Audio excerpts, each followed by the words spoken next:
Welcome to another episode of Maximilian Must Know. This is going to be a Scent Safari episode, and today we are going to talk about a house called J.Lesquendieu. Now, I'm not the best with my French pronunciation, so please don't murder me if I got that one wrong, and I want to apologize to the company if I'm mispronouncing that, but I believe the name is J.Lesquendieu. This is a house that I really wanted to look at, as they have a pretty rich history.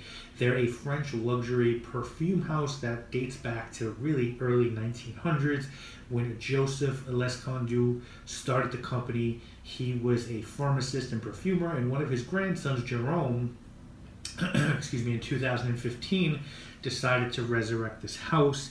The bottles really are supposed to be a thing to just behold. You can see what they look like in the intro I did to this video, but evidently each bottle requires the intensive labor of 11 different craftsmen. In the United States, as of now, these are being sold at Twisted Lily in Brooklyn, and they come in these beautiful 75 ml flacons that retail for $510. They are a little bit pricey, but it is eau de parfum concentration. For those of you who don't know, let me just backtrack how Scent Safari works. It's basically where I reach out to a house I have some interest in. Hopefully they give me some samples. I pick 4 out, and I give you first impressions. These guys released 5 fragrances in this initial collection, and I picked the 4 that I thought would be the most interesting to you guys. So the first one we're going to talk about is called Feu de Bengal, which is this guy right here.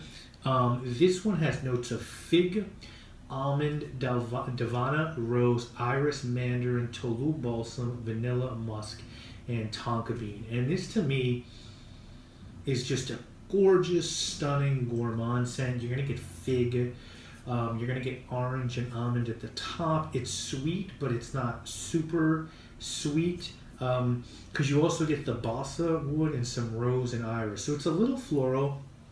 It's a little woody. I feel like the rose really shines, and then the whole fragrance is constructed on this very lush base of vanilla and tonka bean. It's a unisex fragrance in my eyes, but for me, I think this would do really well for a really well put together man, and it's a really nice dress up scent. I could definitely see wearing this to a gala or a black tie affair because it's really regal, but it's also very rich as well. It's just really nice. It sort of smells a little bit like Lyra by Xerjoff. It has that very nice sort of almost like caramelly vanilla vibe. I love the almond note in this one. So this one is a huge, huge winner. If you're a gourmand fan, definitely check that one out. The next one up is called Lilice. And this one has notes of lemon, bergamot, rose, iris, black currant, amber, cedar, and vanilla. Yeah, I get a lot of lemon and cedar out of this one. Some iris as well. It's a fairly, for me, woody scent. Definitely lemon at the top, cedar, iris. Don't really get the black currant. It's not bad. It's not my favorite out of the collection. I think for me it's a fairly dry scent. I'm surprised I don't really get the black currant. I do get the rose and iris in this one. They're beautiful floral notes in these fragrances. Feu de Bengal had beautiful rose, and so does this one. So it's nice. It's just not my favorite out of the 4. The next one is called Lesquendieu Le Parfum, and this one has notes of bergamot, tea, birch, jasmine, tonka bean, labdanum, amber, cedar, and vanilla. And this one is really, really nice. This is a super simple fragrance. I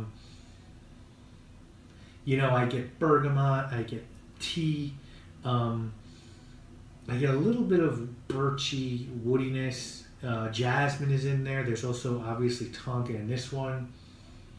I really, really do like this one a lot. I think if you like a tea, it's a very natural tea note. It's not a strong tea note. It just sort of smells like nice tea leaves almost. Almost like a floral tea note with that bergamot note is really nice, and the birch kind of gives it a masculine vibe, and then you have the jasmine, which makes it very clean. So really, really nice one, the Le Parfum. And then the final one is probably, this and Faux de Benegal are easily my two favorites. This one is called Bonne Fortune, and oh my god, guys. Oh boy. So this one has notes of grapefruit, bergamot, mandarin, ginger, mint, vetiver, gaiac wood, tonka bean, and cedar. So you guys know that, like, my favorite eau de cologne, or just favorite, like, sort of refreshing cologne fragrance in that style, is Eau de Italy's Acqua di Cima.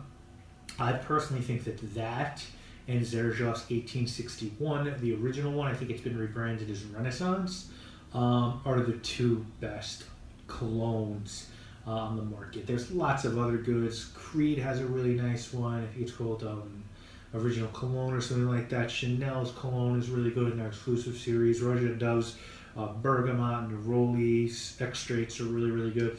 This might be the king of the game right now because the citrus notes in this are so ridiculously natural, and then you have you got the grapefruit, the bergamot, and the mandarin, but then you have beautiful ginger note in here that really, I mean, really puts the Euro sport to shame almost. This is an unbelievably realistic ginger note. You've got mint leaves, and then you've got this wonderful base of tonka and cedar, so it's sweet and lush and woodsy in the base.